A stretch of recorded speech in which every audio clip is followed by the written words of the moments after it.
What's up, guys? Bitcoin is seeing a further decline like we have been talking about in the previous video. We also broke the uptrend in the relative strength index, and in today's video we basically gonna have a look whether this can result in a big liquidation event, Bitcoin breaking out to the downside, or whether there is still a chance for Bitcoin to go right up here, because there is still a small chance for Bitcoin to go up, and I will show you why in today's episode. So yeah, guys, all about that in today's video. Nice to have you here. Would be even more awesome if you all can smash up that like button. You all know how important that is, so that would be very great. And I want to start off with having a look at Whale Portal, because what we can see, the signals that we basically got for Bitcoin seeing lower levels were the following. First of all, we had the Bitcoin exchange balance, which had quite a peak right here. A lot of Bitcoins were being sent to exchanges. This is a signal that I've shared over on Twitter, shared over on YouTube as well. Normally, when there is a big increase in the amount of Bitcoin that is being sent to exchanges, there is a higher chance of the price dropping in the near future.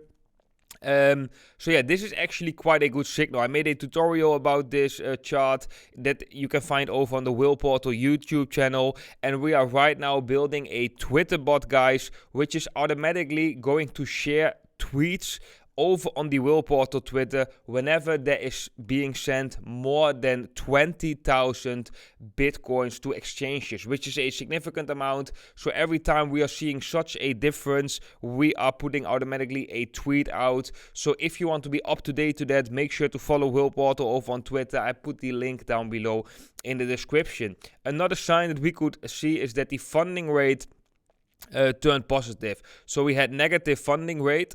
And if we don't see the price go up during negative funding rate, it is actually not a very positive sign. But when the funding rate flips bullish during that time, then you can actually be quite certain that the price eventually will go down, because the only thing that keeps the price at the same level is the negative funding rates, due to the fact that these negative funding rates are causing some buying pressure, which is preventing the price to go further down. But once it flips positive again, as you can see right here, the price has more space to move further down, basically.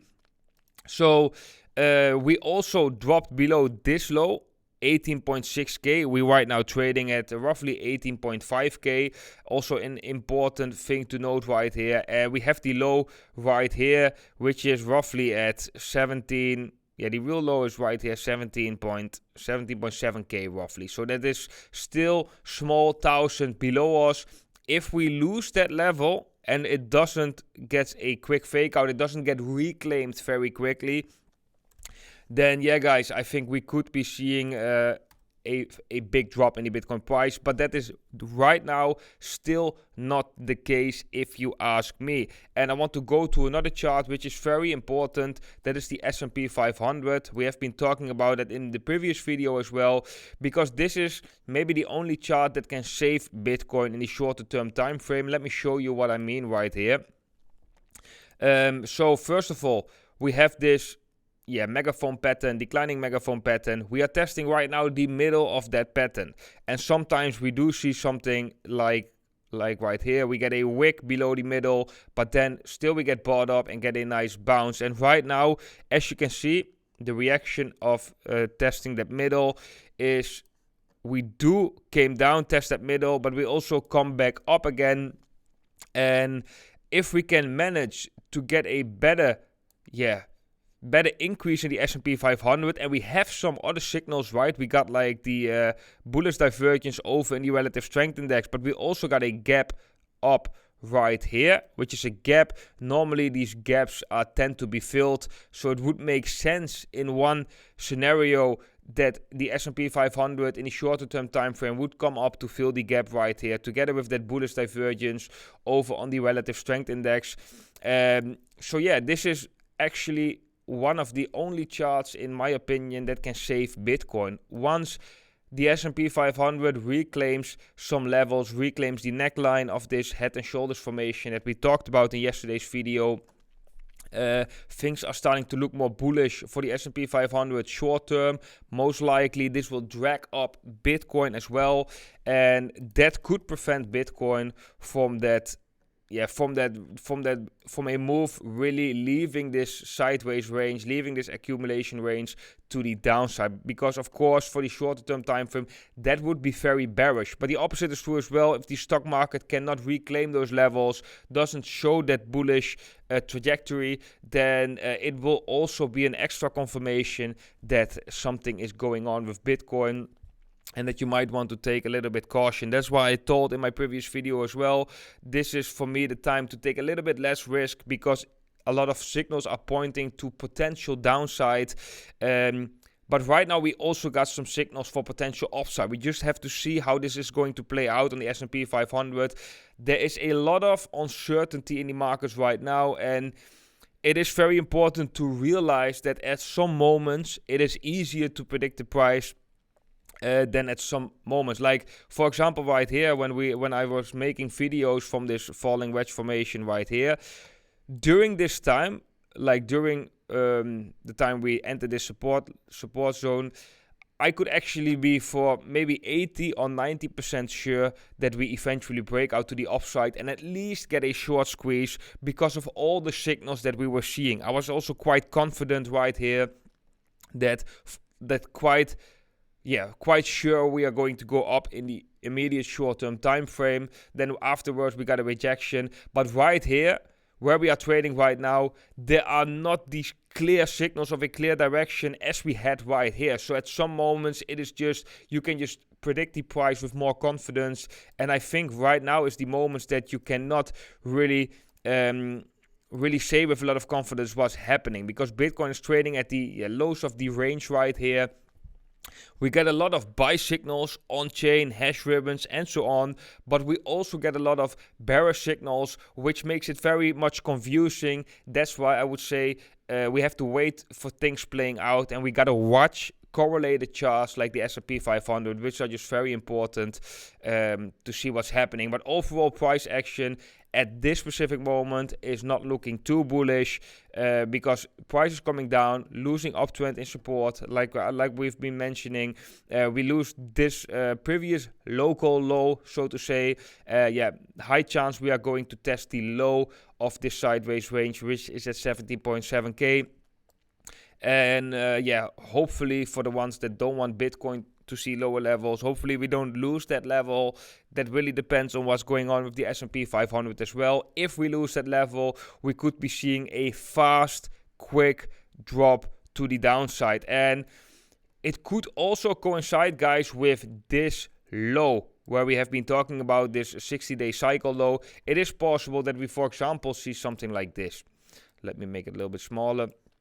That Bitcoin is going to do tack, tack, tack, tack, tack, and eventually sets a low right here on the beginning or half of November, and then from there goes back up again. This is a potential scenario, of course, which would coincide with the 60-day cycle.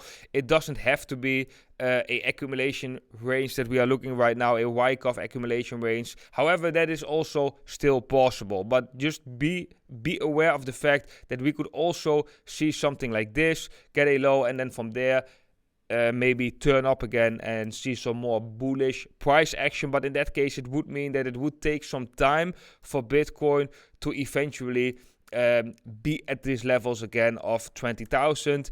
If we were to lose this low and we don't get a quick wick, a quick buy up, but we really get a kind of capitulation event. Because if we lose that low, that would just spark a lot of panic among the markets. And that is another thing I want to say right here. The sentiment right now is already very panicky. A lot of people and traders are panicking.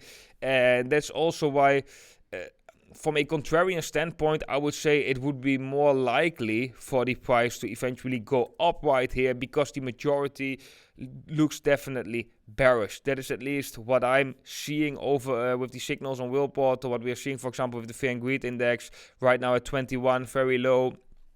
With the negative funding rates over a longer extended period of time. So these are all signs that the sentiment is just very pessimistic, very negative. And as a contrarian, that at one moment, once we reach an extreme in that negativity, the price often switch. But if that's now the case, like I said, I think it's not super clear. That's why you just should be a little bit careful here. That's all that I'm saying. And at some moments it's just easier to predict than at other moments. Also, when we have a look at the Bitcoin monthly returns, guys, this is actually quite interesting. September is the worst month for crypto. Actually, for the stock markets, for crypto, September most of the time is the worst month. And as you can see, we almost have every September a red month. But combined with August, if August already had a red month, we did have some months that September was actually green. 2 months in the whole historical price action of Bitcoin. So you can see already right here, periodical events are also quite significant, I have to say. So this is also already, saying us that the chances of getting a red month in September is definitely more likely than getting a nice green bullish month. But like I said, I think it's very important to watch the regular financial markets, watch the stock market, because that chart will definitely be a front runner or will give us more clarity on what is going to happen with Bitcoin. But okay, guys, that was it for today's video. If you haven't done so already, make sure to smash up that like button. Very much appreciated. The more people like, the more people are going to see this video. Basically, if you are interested in trading, make sure to follow Will Portal over on Twitter. Make sure to subscribe to Will Portal's YouTube channel. I put the link down below in the description. And if you like to trade and you want to get these bonuses, you want to sign up on exchanges that I'm personally using myself, I have all my affiliate links down below in the description, where you can basically sign up on one of these exchanges: Bybit, BitGet, VMAX, Prime XPT. You will get an extra bonus because you are using my link. And there you can trade basically Bitcoin, variety of altcoins, S&P 500, you can trade there as well using Bitcoin as collateral. So for all the traders interested in that, you can find all of that in the description down below. I want to wish all of you an awesome day, and I hope to see all of you in the next video.